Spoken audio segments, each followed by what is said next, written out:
welcome to Arbitral Insights, a podcast series brought to you by our international arbitration practice lawyers here at Reed Smith. I'm Peter Roscher, Global Head of Reed Smith's International Arbitration Practice. I hope you enjoy the industry commentary, insights and anecdotes we share with you in the course of this series, wherever in the world you are. If you have any questions about any of the topics discussed, please do contact our speakers. And with that, let's get started. Hello and welcome back to our latest edition of Arbitral Insights. Welcome to this edition. And I'm very happy to have today as our guest the Honourable Wayne Martin ACQC, who was the Chief Justice of Western Australia. Hello, Wayne. Hello, Gautam. It's really, really good to have you with us. And you were our first Australian guest. So I'm greatly honoured. It's great to have you. And just a little bit about you, first of all. You were, as I mentioned, the Chief Justice of Western Australia between 2006 and your retirement in July 2018. Prior to that, you had a very illustrious practice at the Western Australian Bar, practicing in commercial litigation and arbitration, and your sectors were included mining, energy, natural resources and construction, as well as banking and finance. As Chief Justice, you created and managed the arbitration list of the Supreme Court of Western Australia, and you've been a very big contributor to judgments in the arbitration field. So it's really, really good to have you with us. You were also, prior to becoming a judge, you were involved in a number of law reform and research roles. And it's really wonderful to have you. And now you've transitioned to an arbitration role, but as an arbitrator. And we're going to talk about that in the course of this discussion. So Wayne, I think a fitting way to start off is what, first of all, brought you to the discipline of the law? Well, this is a rather embarrassing start to our discussion. I'd love to be able to say it was a heartfelt vocation that I've wanted to pursue all my life, but unfortunately the answer is a lot more mundane than that. I finished school fortunately with quite good grades, but I didn't know what to do. And in those days, if you had good grades and you were eligible to do medicine, the expectation was that you'd do medicine. But my older sister was doing medicine and she was bringing home bits of bodies in bottles, and I didn't fancy that. So I thought I'd better try and do something else, but I didn't know what else to do. I had a girlfriend at the time and she was going to do law. So I thought, well, that's as good a reason for doing law as any. So I enrolled in law with her, and the rest just seems to have followed on. So it's a fairly mundane reason, I'm afraid. But fabulous nonetheless. So when you were studying law and you'd finished your legal studies, what drew you to what we would call a counsel practice? So here a barrister practice, because in Australia, I'm right in saying, aren't I, that you have a fused profession. Yep. So it varies from state to state, but in Western Australia, which is my home state, it's certainly a fused profession, and the bar is of relatively recent origin, only about 50 years old.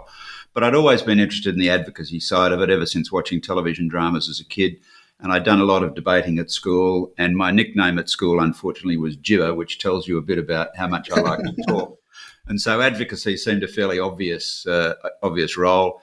In those days, in the early 70s, I had in mind crime, because I thought that's a good way of getting lots of advocacy experience done, and most of the TV dramas were all around crime.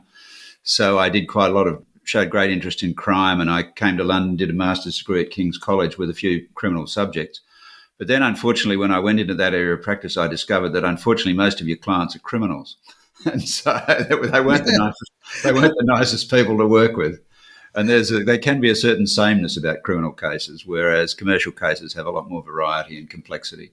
But advocacy was always going to be my main interest. And are there any cases, Wayne, from your time as a practitioner at the bar that really sort of stick out in your mind? I mean, no need to name any names that you can't name, but are there any sorts of cases or any particular cases that really stick out for you?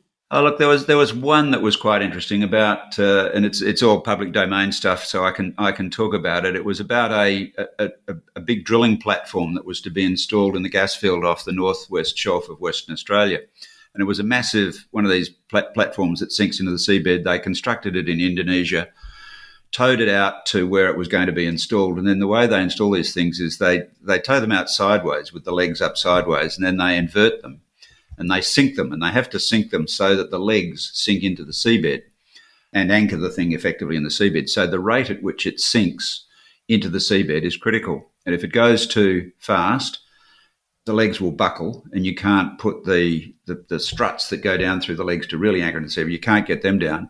If it goes too slow, it won't go far enough into the seabed to properly anchor itself. So it's a very complex procedure. Well, this one went too fast. The legs buckled. There was only one thing they could do, and that was to take it off to Indonesia and rebuild it at a cost of $400 million US in those days. This was 25 years ago when $400 million US was quite a lot of money. And so then the company that owned the rig claimed on the insurance policy. The insurers then sued my clients, who were the Texas-based designers of the rig, and said that they were responsible for the loss. And they were suing as subrogee, obviously. So I said, well, let's have a look at the policy under which you're suing. And then the argument was, well, we're insured under that policy as well, because it's contractors all risk policy. So not only do you insure the owner of the rig, but you insured us as a contractor. So if you sue us, we'll just claim under the policy, and we just end up going round and round in a circle. So he took that as a preliminary point, and it ended up resolving the case. So that was all the nice issues about construction and fabrication, whose fault it was, all disappeared because of an insurance point. So that was quite fun, quite interesting. Fabulous, yeah. No, I mean, there's lots of money in these offshore drilling platforms. Oh, yeah. Well, I mean, that's a great thing about growing up in Western Australia and being a practitioner in Western Australia. During my lifetime, Western Australia became a mining and energy province of international magnitude. You know, it is. And it produced some very interesting cases, big mining cases about the value of product and price resetting of gas and all of those sort of things, which, as I say, during my Perth, where I live, is a pretty sleepy little town in the 70s, but it's become now quite a significant commodity centre. Yeah. No, one thing about Perth, which is completely unarbitration or law related, although, as you know, I've been to Australia, but not to Perth as yet. Someone once told me that if you look up from space, you can see the lights in Perth very, very clearly. Because the air is quite thin. I'm not sure if that's true or not. Well, there's two reasons. First of all, there's very little pollution, but also there are no other lights to confuse you. It is arguably the most isolated city on the planet. So you're not distracted by other things. So yeah, well, another reason why, and again, unlaw related, why I'd love to get to Perth is I love my cricket, and before the Wacker became the old stadium in Perth, I always wanted to go to the Wacker. I've been to the MCG and the SCG, but I haven't. But I've had the Wacker on my wish list, so maybe I can go to the new Perth stadium. When you come out, we'll certainly make sure that you get to the Wacker. Unfortunately, the big games aren't played at the Wacker anymore; they're played at the new Oval. But if you come out, I'll try and organise a dinner with my good friend Dennis Lilly, who I'm sure would love to have a glass of wine with you. So oh my goodness! We'll organise that. Well, this shows how spontaneous this discussion is. DK Lilly, 355 wickets in his Test career. Yeah, an absolutely amazing cricketer. Wow, and a really nice bloke too. I've got to say, a really nice bloke with a great. He and the late lamented Rodney were famous for their enthusiasm for beer, but actually, they now Rodney was until his untimely passing recently. Both great wine lovers, and particularly with a particular interest in French wine, which is contrary to the cultural stereotypical image that you have of those two guys. They're both bits of larrikins, but they're actually quite sophisticated guys. Oh, what a great topic. I could talk to you about this for ages, but I'm going to go back to law and arbitration. But I've shown you my cards there. Yeah, good. But, so then one of the things that's fascinating is about how arbitration has developed as a discipline over the years. Yeah. And before I sort of approach the subject more broadly, just going back to your time on the bench when you established the arbitration list, a number of our listeners will not be familiar with what the arbitration list entailed. And I wonder what, first of all, led you to set up the list and what the list actually meant in practice. Well, I'm a firm believer in arbitration is supposed to be, in all the legislation, the acts all say it, it's supposed to be quick, cheap and effective. And if you get delays in arbitration cases in court, it defeats the purpose of arbitration. And so as Chief Justice, I became aware of a case in the court in which one of my colleagues, unfortunately, had reserved his decision on an arbitration matter for over 9 months. And I thought, well, that's totally unacceptable. Unfortunately, not all of my colleagues had the arbitration background. They didn't understand that expedition was an important aspect of arbitration. So I said, we need a specialist list, and we need somebody to run that list who knows about arbitration and who can get through the cases quickly. And the person I thought of was my own personal good self. So I set it up and ran with it. And because I had quite a bit of experience in arbitration, I was able to do it quickly and get it done. And that way, a lot of the courts in Australia and the Australian jurisdictions now have specialist lists with specialist judges who know what they're doing. And I think it's also been consistent with the development of what I think is significant international jurisprudence in this field, so that we would commonly cite in Australia, we would commonly cite decisions in Singapore and Hong Kong and other what I would call arbitration-friendly jurisdictions, because those jurisdictions are now all pretty much singing from the same song sheet in terms of courts providing support for arbitration, the hands-off approach, except where support is needed, a very strict approach to challenges, a very strict approach to challenges to awards, to resisting enforcement, all of those sort of things that I think are now pretty well established in most civilised arbitration-friendly jurisdictions.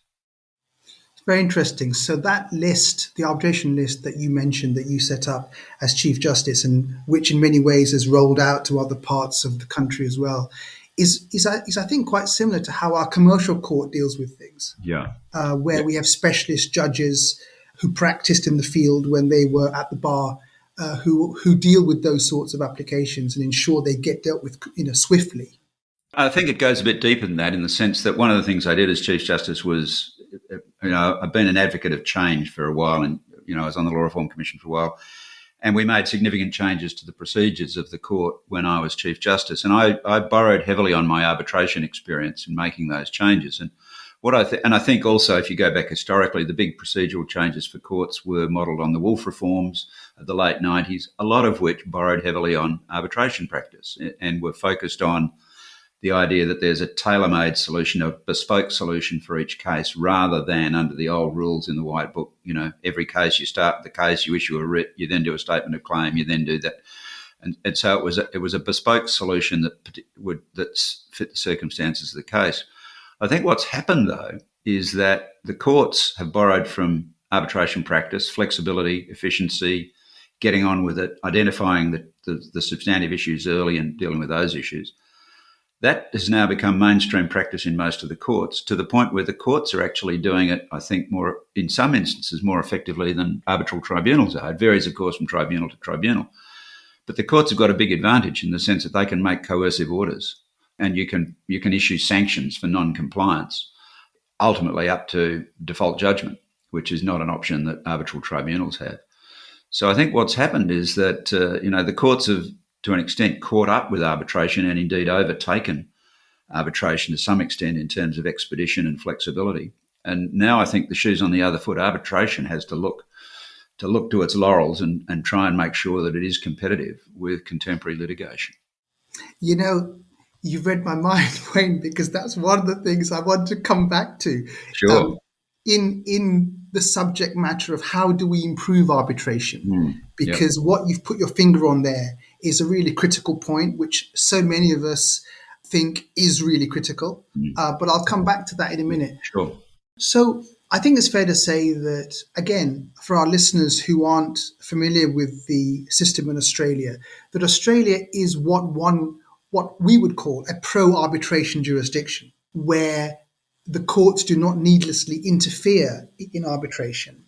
I mean, just from a very, a broad view, do you think that's been a shift that's been quite recent? Or Yes, absolutely, Gautam. I think one of the problems with Australia, and one of the reasons that competitors in the field of arbitration say you shouldn't conduct arbitration in Australia, is that it's a federation, and so there are lots of different jurisdictions.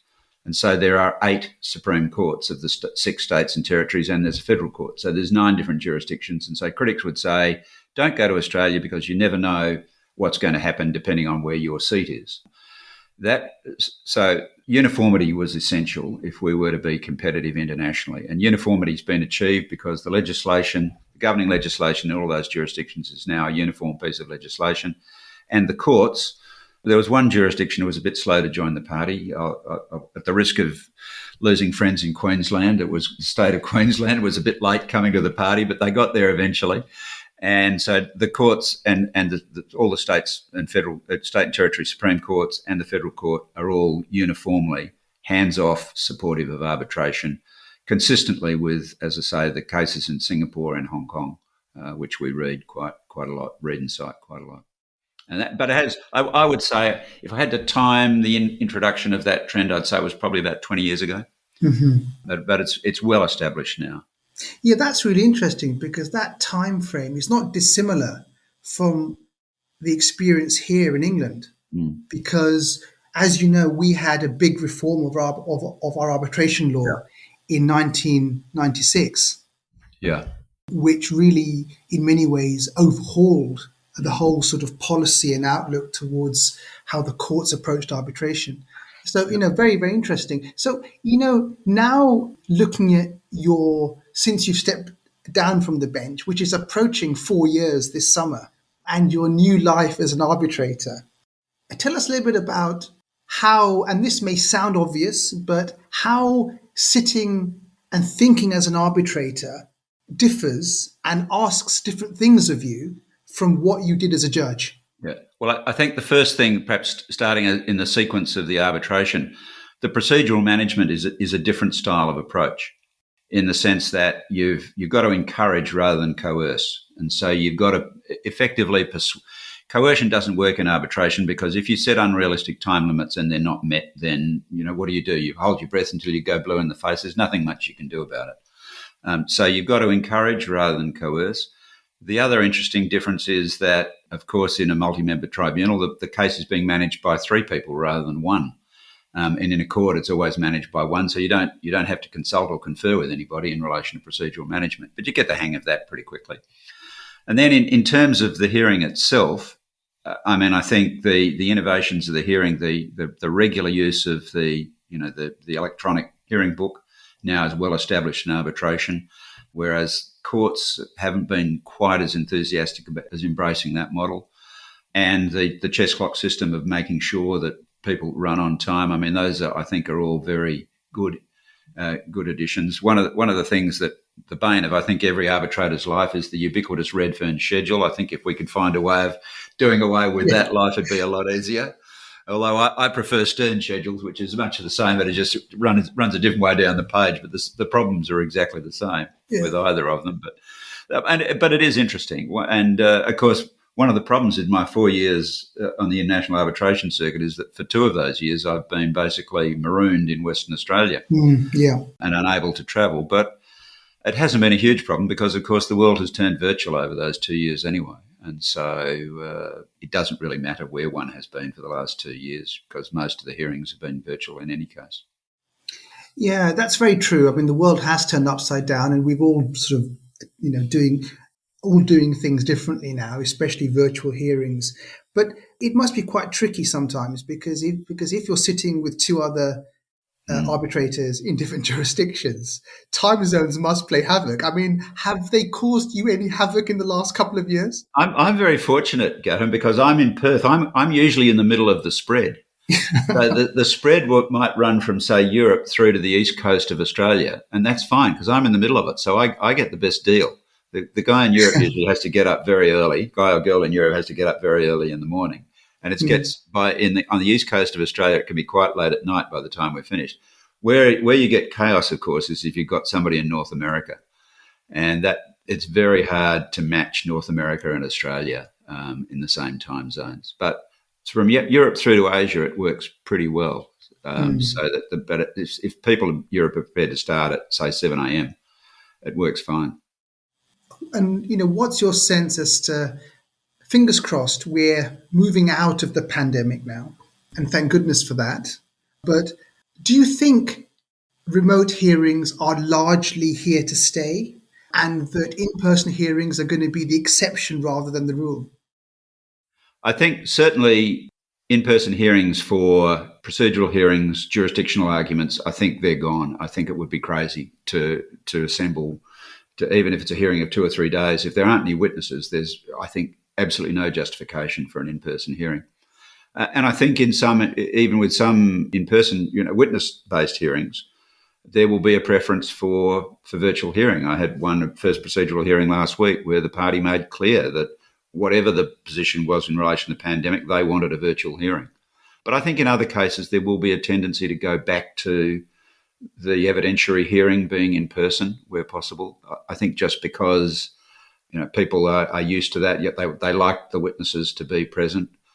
I think there is an unreal attribution of importance to the demeanour of a witness in the way in which they give their evidence, both as a judge and as an arbitrator. I'm not influenced by the demeanour of a witness really at all. It's what the witness says rather than how they say it that's important. And credibility is assessed by reference to the inherent plausibility of the evidence given, by reference to the objective facts established by the contemporaneous documents, not by demeanour. And you can assess that just as readily over a video.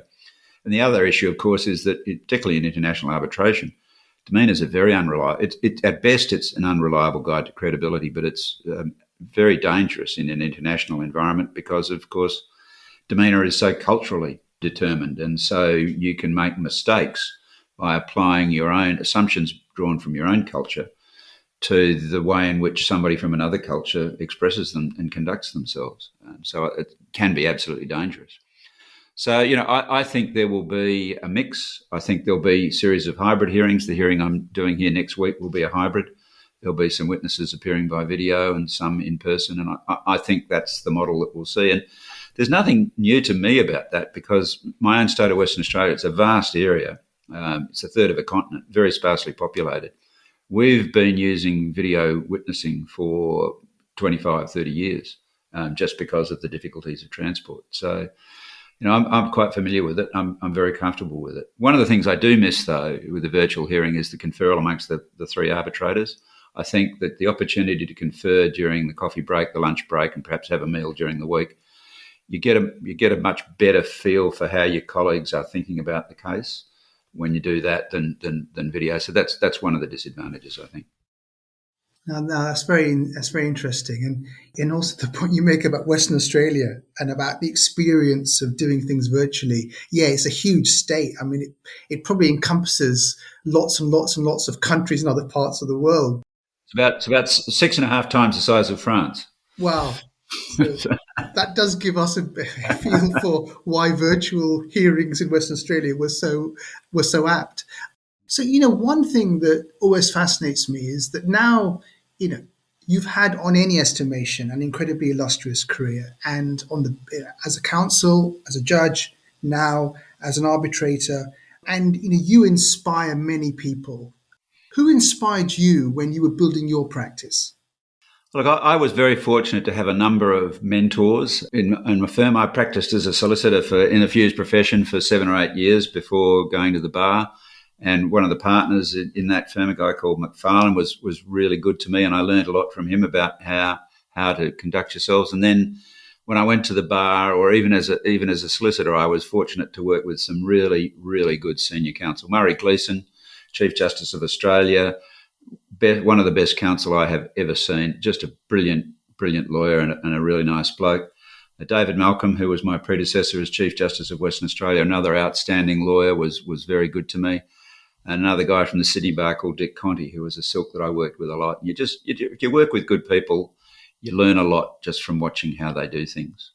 And so I was very fortunate to be exposed to some really good lawyers when I was a young lawyer learning the trade myself. And, what can we do you think, Wayne? And, this is a shared effort that we all have across all jurisdictions. Yeah. What can we all do collectively to better diversity in international arbitration? Because we do have things like the pledge. Yep. We have, regular calls of which, and I also am a strong advocate of more ethnic diversity amongst arbitrators. What can we do as a community to make that better? Well, I'm a classic example of the problem. And it's funny. I think I was the inaugural chair of a group in Australia called the Judicial Council on Cultural Diversity. And one of my friends at the Supreme Court of New South Wales rang me up when he heard about my appointment to this, and he said he couldn't think of anybody less qualified to head a Judicial Council on Cultural I'm Diversity. sure it was a compliment, Wayne. But I am typical of the problem. There's far too many middle-aged, pale, stale males, and so we need and pledges are great because they get people thinking about it. But it's got to become ingrained, and it's got to become. And I think the appointors have to just step out of the normal routine and think, oh well, we need an arbitrator. Who are we going to think of? Oh, X, he's been good. We've used him in the past.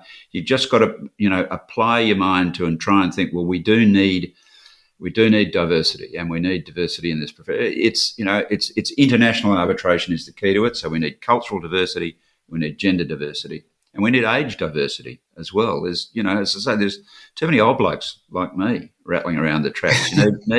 Need some younger people and diverse both in gender and culture. Yeah, no, I think it's certainly a work in progress, but we'll get there. But certainly, I can say, and I say this with a full heart, you are definitely a great thing for international arbitration, and by no means anything negative.